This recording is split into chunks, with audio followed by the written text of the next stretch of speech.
So you said this is a disconnect right here, right? Yeah, so this is a disconnect service plug. Is this for like emergency responders? Say if there's a wreck or something like that, they can pop this up, pull that out, and they're safe? There's several ways to safe it. On the other side of the vehicle is an e-stop button. And the e-stop, when you press that, there's a high amperage rated contactor that the BMS has full authority over. And so that contactor, if you flip the tiny little switch that says on off, it'll turn off the contactor and everything turns off. This battery will turn off. It'll just disconnect. So the entire battery can be flipped from that tiny little switch. Is there a way for this worst case scenario, this thinking here, if there is there a way to tell the first responder this is where the contactor is, or do you have to be able to tell them? You would probably have to be able to tell them. What I probably need to do is put a sticker on the side that says lithium battery disconnect inside. Okay. Emergency disconnect or something like that. That would be the appropriate thing to do. Okay. I haven't done that yet. I did at least add a multiple power sources sticker because you could completely disconnect this stuff and you could still have 2,500 watts of voltage and DC coming in here and causing havoc coming in these wires. I gotta say, this is way more safe than my rig. I mean, it's way, it looks way better. Thanks. Yeah. I'm a little jealous of you. Yours and the bus with the mountains on the side. Oh yeah, it's a pretty cool one over there too. Yeah. So the safeties we have first of all we have the BMS safety, which is the computer. There's several different envelope parameters that are going on here. There's thermal performance, voltage performance, amperage drop performance, and cell health that are all in part of the performance envelope. So if the resistance goes too high in any of the cell groups, if the voltage is varying too much and it can't balance for certain reasons, those are all things that will cause the contactor to disconnect. Let me ask you this. These don't work in sub-zero temperatures. Is there a way, do you heat the box? Or there's a space heater right here. So they actually can discharge just fine at really low temperatures, but you cannot charge lithium batteries at freezing, water freezing temperature or below. Okay. So if you try to charge lithium batteries at just a couple degrees above freezing, you'll greatly shorten their life. So by keeping the temperature in the about 18 Celsius, 15 Celsius at the most, as a minimum, you'll have no performance loss.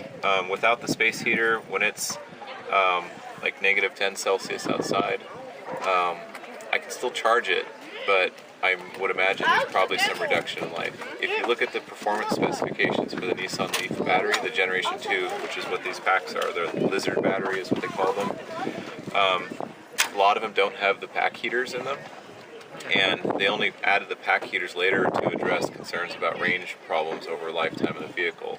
So these batteries can take charge at really, really close to zero at freezing, but why not just make a little tower thing and just keep the temperature up a little higher? Then additionally, the size of these wire chases, or these conduit, there's a fan setup that I still need to install. It's wired, it's there, I got all the parts, but I don't have the time.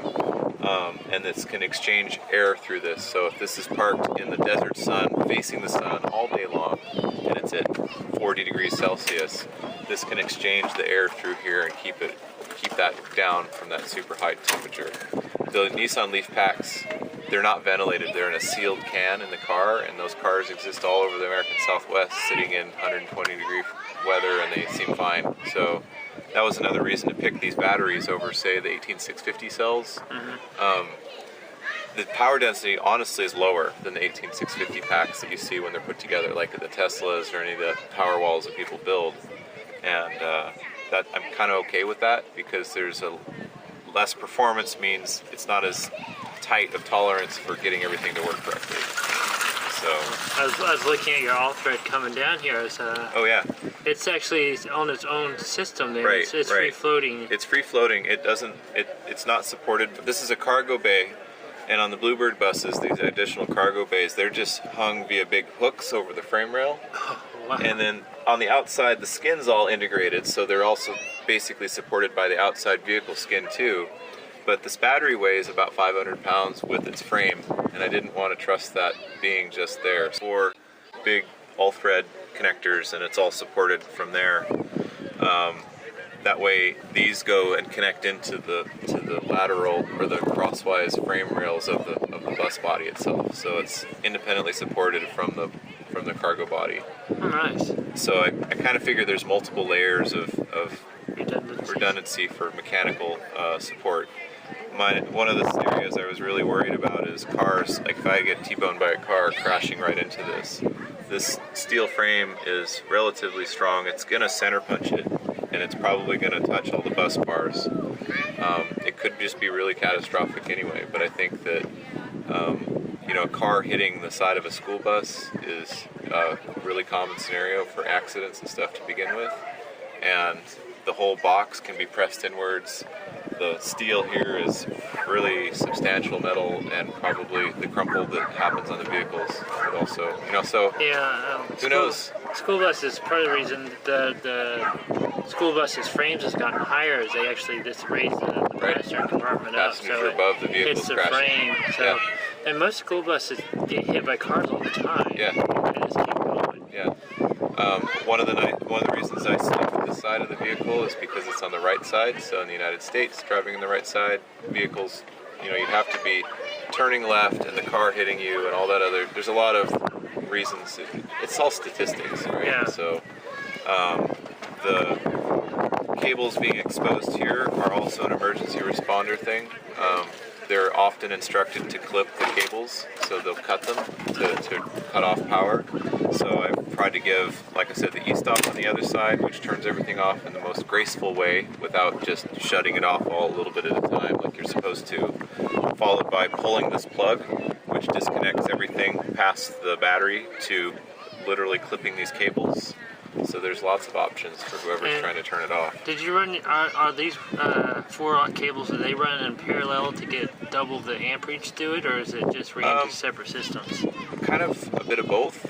So there's two circuits here. So the smaller cable is the 100 amp circuit, and the larger cable is the 200 amp circuit. So this is dedicated to solar charge.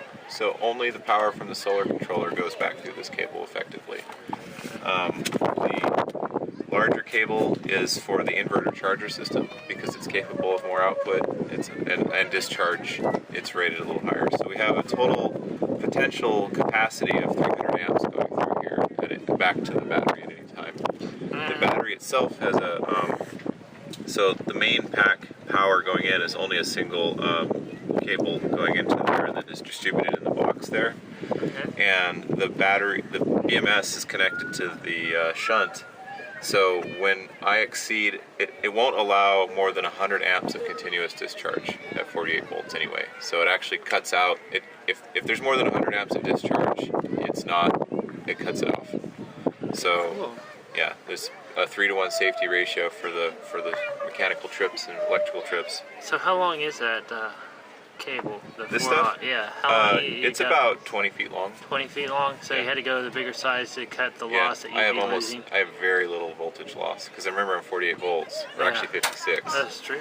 So, yeah, that was one of the math just worked really well for using a 56 volt nominal system. I have like a 1/10 of a volt loss between, calculated. I haven't measured it with a real actual meter between the two sides. nice. Yeah. Hey guys, I'm on a camera right now. Yeah, I know. Can you stop? That's exactly why we're doing it. Yeah, I can tell. Thanks. Well, thank you guys for watching the Broccoli Bus series. I did not get around to doing the other side. We had some issues. We was going to go back to it, however we did not. So these are the photos of the other side of the bus electrical system. I do thank you for joining me for the Broccoli Bus series, and I hope you guys got a lot of information from it. Don't forget to like and subscribe. Have a good day.